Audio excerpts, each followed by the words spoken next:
এবার একটা কাজের কাজ হয়েছে এবং শেখ হাসিনাকে একেবারে ফাঁসিতে ঝুলিয়ে দেওয়ার জন্য যা কিছু করা দরকার সবকিছু তারা এবার করতে পারবেন। এই ডকুমেন্টটি খুব ছোট, পিকচার আভি বাকি হ্যায়, অর্থাৎ আরো গুরুত্বপূর্ণ দলিল দস্তাবেজ শেখ হাসিনার বিরুদ্ধে তাদের নিকট রয়েছে। শেখ হাসিনার বিরুদ্ধে রাজসাক্ষী জোগাড় করা হয়েছে এবং যে বর্তমান যিনি আইজি রয়েছেন তাদের জন্য বা আগামীতে যারা আইজি হবেন তাদের জন্য একটা নজিরবিহীন ঘটনা ঘটালেন জনাব মামুন। যে গত জুলাই আগস্ট বিপ্লবের সময় শেখ হাসিনা আইন শৃঙ্খলা রক্ষাকারী বাহিনীকে নির্দেশ দিয়েছিলেন যে যারা রাস্তা আন্দোলন করছে তাদেরকে দমানোর জন্য মরণাস্ত্র মানে প্রাণঘাতী অস্ত্র সেগুলো ব্যবহার করার জন্য তিনি আইন শৃঙ্খলা রক্ষাকারী বাহিনীকে নির্দেশ দিয়েছিলেন। এইরকম একটি অডিও ফুটেজ, খুব সংক্ষিপ্ত আকারে অডিও ফুটেজ আন্তর্জাতিক গণমাধ্যম প্রকাশ করেছে। তো সেই আন্তর্জাতিক গণমাধ্যম আর যেন তেন আন্তর্জাতিক গণমাধ্যম নয়, সেটি হলো বিবিসি। শেখ হাসিনা প্রধানমন্ত্রী ছিলেন, সরকার প্রধান ছিলেন এবং তার হুকুমেই সবকিছু হয়েছে এবং হবে, এটাই স্বাভাবিক। তিনি গুলির নির্দেশ দেন বা না দেন এটা কোনো মিন করে না, তার হুকুমে গুলি চলেছে, এটাই এখানে ইমপ্লাইড বাস্তবতা এবং এটাই আইনের বিধান। তো কাজেই হুকুমদাতা হিসেবে, রাষ্ট্রের প্রধান নির্বাহী হিসেবে, সরকারের প্রধান হিসেবে তিনি এই জুলাই আগস্ট বিপ্লবের যে হত্যাকাণ্ড, সেই হত্যাকাণ্ড দায় এড়াতে পারেন না, তাকে সেই দায় নিতে হবে। এটা হলো এক। দ্বিতীয়ত হলো যে শেখ হাসিনার বিচার যে আদালতে হচ্ছে সেই আদালতের চিফ প্রসিকিউটর যিনি রয়েছেন মিস্টার তাজুল, তো অ্যাডভোকেট তাজুল তিনি বলেছেন যে এই বিষয়টি বিবিসি যেটা প্রকাশ করেছে তার আগে এটা আমরা উদ্ধার করেছি। তারা কর্তৃক উদ্ধার করেছেন, কিভাবে করেছেন সে ব্যাপারে ইন ডিটেলস কোনো কিছু বলা হয়নি। তিনি শুধু বলেছেন যে এই যে ক্ষুদ্র অডিও বার্তাটি বা টেলিফোনে যে নির্দেশনা শেখ হাসিনা দিয়েছেন, এটা তাদের কাছে যে সকল ডকুমেন্ট রয়েছে শেখ হাসিনার বিরুদ্ধে, সেই ডকুমেন্টগুলোর মধ্যে এই ডকুমেন্টটি খুব ছোট। এই হলো মোটামুটি খবর। খবরের দ্বিতীয় আরেকটি অংশ হলো যে গ্রেপ্তারকৃত পুলিশের সাবেক আইজি মিস্টার মামুন তিনি রাজসাক্ষী হচ্ছেন।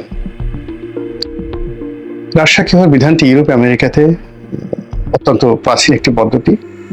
আমাদের ইন্ডিয়ান যে পেনাল কোড ব্রিটিশ জামানাতে তখন এরকম রাজসাক্ষী হওয়ার বিধান ছিল।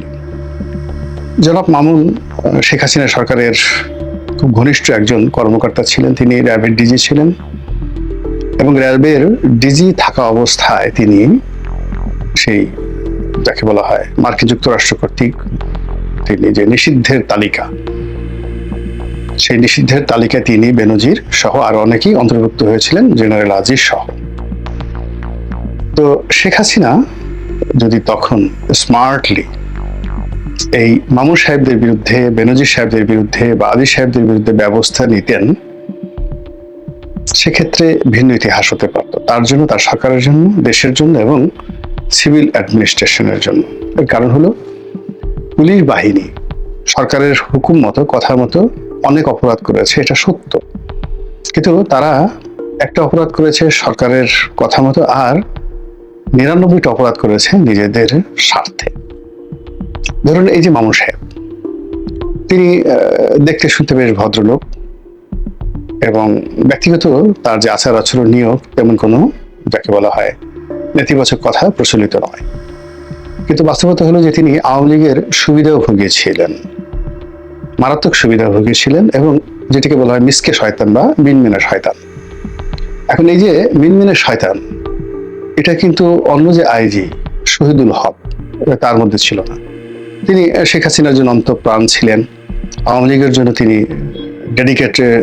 ডেডিকেশন তার ছিল এবং তিনি আওয়ামী লীগের স্বার্থ, শেখ হাসিনার স্বার্থ রক্ষা করার জন্য জীবন দিতে প্রস্তুত ছিলেন এবং এখন দিবেন তিনি সম্ভবত, এবং তাকে রাজসাক্ষী বানানো যাবে না। তার বিরুদ্ধে অনেক অভিযোগ আছে, অনেক অভিযোগ রয়েছে, ব্যক্তিগত দুর্নীতি থেকে শুরু করে আরো অনেক অভিযোগ রয়েছে, সেটা ভিন্ন বিষয়। কিন্তু এ সকলে যে মামুন মামুন সাহেবদের মতো যারা লোক, এদেরকে শেখ হাসিনা কেন লালন পালন করেছেন, এটি এখন যারা রাষ্ট্র পরিচালনা করেন তাদের জন্য একটা বিরাট শিক্ষা। এদিকে বেনজির তিনি পলাতক রয়েছেন। এখন বেনজির প্রতি শেখ হাসিনার দুর্বলতা কেন, এটা আমি এখন পর্যন্ত বুঝতে পারিনি।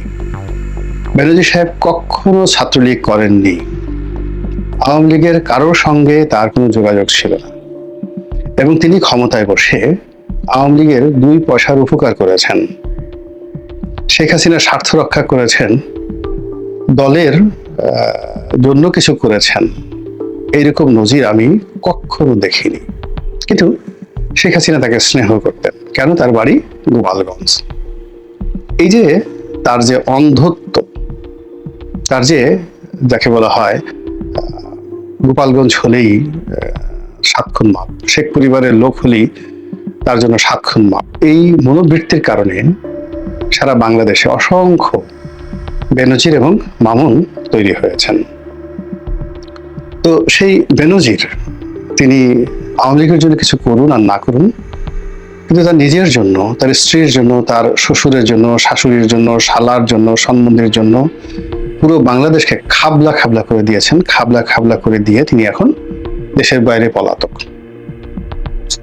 তো সেই বেনজির যদি এখন এই মামুন সাহেবের সঙ্গে যোগ দিয়ে এসে তিনিও রাজসাক্ষী হন, আমি একটু আশ্চর্য হব না, একটু আশ্চর্য হব না। তবে এখানে একটা বিষয় হলো যে বিচার চলছে, বিচারের মতো চলছে, এটার ফলাফল কি হবে না হবে সেটা ভবিষ্যতে বোঝা যাবে। কিন্তু একটি বিষয় আমি খুব অবাক, সেটা হলো শেখ হাসিনার যে বিচার, এই বিচার হচ্ছে একটি বিশেষ আইনের মাধ্যমে, এবং সেই আইনের সঙ্গে আমাদের ফৌজদারি কার্যবিধি এটি সংযুক্ত হবে। অর্থাৎ আইনটি হলো এই যে যুদ্ধাপরাধীদের যে বিচার বা মানবতা বিরোধী যে অপরাধ, তো যুদ্ধাপরাধের বিচারের জন্য যে ট্রাইব্যুনাল, সেই ট্রাইব্যুনালের মধ্যে যে অ্যাক্ট, সেটা হলো মানবতা বিরোধী অপরাধের আইন। আর সেই আইনের সঙ্গে যুক্ত হবে বাংলাদেশ পেনাল কোড এবং একই সঙ্গে ফৌজদারি কার্যবিধি, মানে দ্বন্দ্ববিধি এবং ফৌজদারি কার্যবিধি। তো এই যে বিচারিক আদালত, সেই বিচারিক আদালতে কোনো অডিও ফুটেজ কিংবা বিদেশি কোনো যাকে বলা হয় পত্রপত্রিকার রিপোর্ট কিংবা বিবিসির যে রিপোর্ট, এখানে 2 পয়সার গুরুত্ব বহন করবে না। বরং এইগুলো মানে এই ধরনের যে ভিডিও ফুটেজ বা অডিও ফুটেজ যদি ডকুমেন্ট হিসেবে আদালত কগনিজেন্সে নেয়, এটা ঝামেলা তৈরি হবে এবং এটা শেখ হাসিনার পক্ষে যাবে। এর কারণ হলো এখানে অনেকগুলো প্রশ্ন আসবে যে শেখ হাসিনা যে নির্দেশ দিয়েছেন, গুলির নির্দেশ দিয়েছেন, অপর প্রান্তে কে ছিল? কাজেই যাকে নির্দেশ দেওয়া হয়েছে তিনি এখানে ফেঁসে যাবেন। আবার তাকে যদি ধরা হয় তাহলে তিনি আবার কাকে নির্দেশ দিয়েছেন, ফলে পুরো জিনিসটি একটা চেইনে, একটা লাইনে যে জটিলতা তৈরি করবে, কমপ্লেক্স তৈরি করবে, যেটি আদালতের যে কার্যক্রম এটাকে আরো জটিল করে তুলবে, আরো কুটিল করে তুলবে। এই গেল একটা বিষয়, এটা এখন ওপেন সিক্রেট সারা দুনিয়াতে। বিবিসি একটা দেউলিয়া প্রতিষ্ঠান এখন, বিবিসি বাংলা, বিবিসি ইন্ডিয়া এবং ব্রিটিশ ব্রডকাস্টিং কর্পোরেশন যেটা ইংল্যান্ডে, এটা একটা সরকারি প্রতিষ্ঠান কিন্তু দেউলিয়া। এবং ইউরোপ আমেরিকাতে যেটা হয়, সরকারি প্রতিষ্ঠানও যদি দেউলিয়া হয়ে যায়, সরকার কিন্তু সেখানে সাবসিডি দেয় না আমাদের দেশের মতো করে। আমাদের দেশে যেমন দেখা গেল বাসস, মানে কোনো খবর না থাকলে বাসসের বেতন সরকার থেকে যাবে সরকারি প্রতিষ্ঠানগুলো, কিন্তু এটা ইউরোপ আমেরিকাতে হয় না। সেখানে তাদেরকে তাদের যে সার্ভাইভের জন্য বিকল্প অর্থের ব্যবস্থা করতে হয়। তো সেক্ষেত্রে বিবিসির এখন আয় নেই, রোজগার নেই, বিজ্ঞাপন নেই, এবং তারা অনেক অনৈতিক কর্মকাণ্ড এখন করে বেড়াচ্ছে তাদের সেই নিজেদেরকে টিকিয়ে রাখার জন্য। তো সেক্ষেত্রে শেখ হাসিনার বিরুদ্ধে যে প্রতিবেদনটি ছাপা হয়েছে, এটার একটা কাউন্টার প্রতিবেদন যদি কয়দিন পরে বিবিসি আবার প্রচার করে এবং সেক্ষেত্রে আওয়ামী লীগ যদি এখানে বিনিয়োগ করে, এটা আশ্চর্য হওয়ার কিছু থাকবে না এবং এটা আরো জঘন্য রিপোর্ট হতে পারে। আবার এই যে কেউ যদি টাকা দিয়ে বিবিসিকে দিয়ে এই ধরনের একটা রিপোর্ট করিয়ে থাকে, তাতেও আশ্চর্য হওয়ার কিছু নেই।